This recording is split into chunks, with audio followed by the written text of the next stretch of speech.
1995 అప్పుడు చూసినా 1999 పోనీ అప్పుడు చూసినా లేక 2014 పోనీ అప్పుడు చూసినా కూడా సీఎం అయిన ఇదే పెద్ద మనిషి చంద్రబాబు గారు ఈ 3 సందర్భాలలో కూడా తెలుగుదేశం పార్టీ తరఫున తెలుగుదేశం మేనిఫెస్టో అంటూ ఇచ్చి మీరిచ్చిన ఆ మేనిఫెస్టోలో ఏనాడైనా కూడా కనీసం 10% అమలు చేశారా అని అడుగుతా ఉన్నాను ఇదే వేదికపై నుంచి ఇదే పెద్ద మనిషి చంద్రబాబు నాయుడు గారిని. జగన్మోహన్ రెడ్డి గారు చాలా పెద్ద మాటలు మాట్లాడుతూ ఉన్నారు రాప్తాడు సభలో. అయ్యా జగన్మోహన్ రెడ్డి గారు చంద్రబాబు నాయుడు గారిని అడుగుతూ ఉన్నావు 1995, 99, 2014లో మేనిఫెస్టోలు ఇచ్చినట్టు ఏం చేశావని. ముందుగా నీ 5 ఏళ్ల పరిపాలనలో నువ్వేం చేశావయ్యా? పాదయాత్రలో కిలోమీటర్లకు ఒక హామీ లెక్కనిచ్చుకొని పోయావు. 730కి పైగా హామీలు ఇచ్చిన నీచ చరిత్ర నీది. 730కి పైగా హామీలు ఇచ్చి ఒక్క హామీ కూడా నెరవేర్చకుండా నేను నవరత్నాలు ఇచ్చా 99% నెరవేర్చేసా అంటున్నావు. అయ్యా జగన్మోహన్ రెడ్డి ఎక్కడ నెరవేర్చావయ్యా 99%? మద్యపాన నిషేధం చేశాకే ఓట్లు అడుగుతా అన్నావు. ఈరోజు మద్యపాన నిషేధం ఏమైంది జగన్మోహన్ రెడ్డి? 2024 ఎన్నికల్లో మద్యపాన నిషేధం చేసి ఓట్లు అడుగుతా అన్న నువ్వు ఈరోజు మద్యపాన నిషేధం చేయలేదు. దీనికి సమాధానం చెప్పు. ఇంకొకటి ఫీజు రియంబర్స్మెంట్ పూర్తిగా ఇస్తా అన్నావు. ఈరోజు ఫీజు రియంబర్స్మెంట్ వ్యవస్థని భ్రష్టు పట్టించావు. అదేవిధంగా రైతులకి ప్రతి ఎకరాకు బోరే ఇస్తా అన్నావు. ఈరోజు ఏపీ లేదు. ఈ విధంగా చెప్పుకుంటూ పోతే నువ్వే ఎన్నో హామీలు ఇచ్చి ఒక్క హామీ కూడా నెరవేర్చలేదు.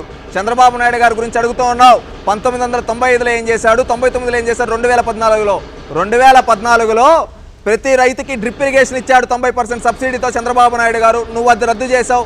చంద్రబాబు నాయుడు గారు అన్నా క్యాంటీన్ పెట్టాడు ప్రతి పేదవాడికి. నువ్వు అది రద్దు చేశావు. నిరుద్యోగ వృత్తి ఇచ్చాడు చంద్రబాబు నాయుడు గారు. నువ్వు అది రద్దు చేశావు. అదేవిధంగా రైతు రుణమాఫీ చంద్రబాబు నాయుడు చేశావు. నీ ప్రభుత్వంలో అసలు చేయలేదు.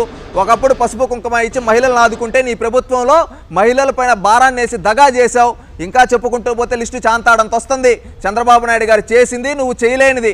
ఇంకొకటి 1999లో ఏం చేశాడంటున్నావు. ఒకప్పుడు నేషనల్ గేమ్స్ పెట్టడం కావచ్చు, ఆఫ్రో ఆసియన్ గేమ్స్ పెట్టడం కావచ్చు. అదేవిధంగా 1999లో ఒక రీఫార్మ్ తీసుకొని వచ్చి ఎడ్యుకేషన్ సిస్టంలో అత్యధికంగా ఇంజనీరింగ్ కాలేజీలు పెంచాడు, హై స్కూల్ని పెంచాడు, జూనియర్ కాలేజీలను పెంచాడు. ఈ విధంగా చెప్పుకుంటూ పోతే ఎన్నో పెంచాడు. అదేవిధంగా ఐటీ కంపెనీలు తీసుకొని వచ్చి ఒకప్పుడు వ్యవసాయం తప్పితే ఇంకేదన్నా లేదన్న రాష్ట్రంలో రైతు బిడ్డలను కూడా సాఫ్ట్వేర్ ఇంజనీర్లుగా చేసి ఈరోజు కొన్ని లక్షలు సంపాదించే విధంగా చేశాడు చంద్రబాబు నాయుడు గారు.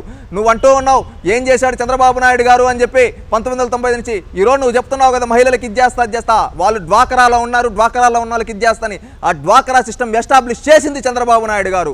ఈరోజు ఒకప్పుడు పొయ్యి కట్ల మీద ఉంటే ఆ రోజు నా ఆడబిడ్డలు పొయ్యి కట్ల మీద కాదు ఉండాల్సిందని చెప్పి వాళ్ళందరికీ గ్యాస్ సిలిండర్లు ఉచితంగా 1,00,000కి పైగా గ్యాస్ కనెక్షన్లు ఇచ్చిన చరిత్ర చంద్రబాబు నాయుడు గారిది. ఈ రోజు నువ్వేం చేశావు? గ్యాస్ పైన భారాన్ని పెంచావు. ఎవరు పేదవాళ్ళు కొనుక్కోలేని విధంగా.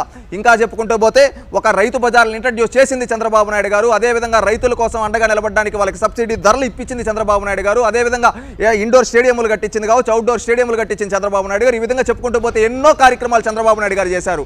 నువ్వేం చేశావంటే దగా చేశావు. రైతుల్ని దగా చేశావు, మహిళల్ని దగా చేశావు, అదేవిధంగా వృద్ధుల్ని దగా చేశావు. ప్రతి ఒక్కరిని దగా చేశావు. నువ్వు చంద్రబాబు నాయుడు గారి గురించి మాట్లాడే స్థాయి కాదు. నువ్వు 5 ఏళ్లలో విధ్వంసం సృష్టించావు. చంద్రబాబు నాయుడు గారు 14 ఏళ్ళలో సంపద సృష్టించాడు.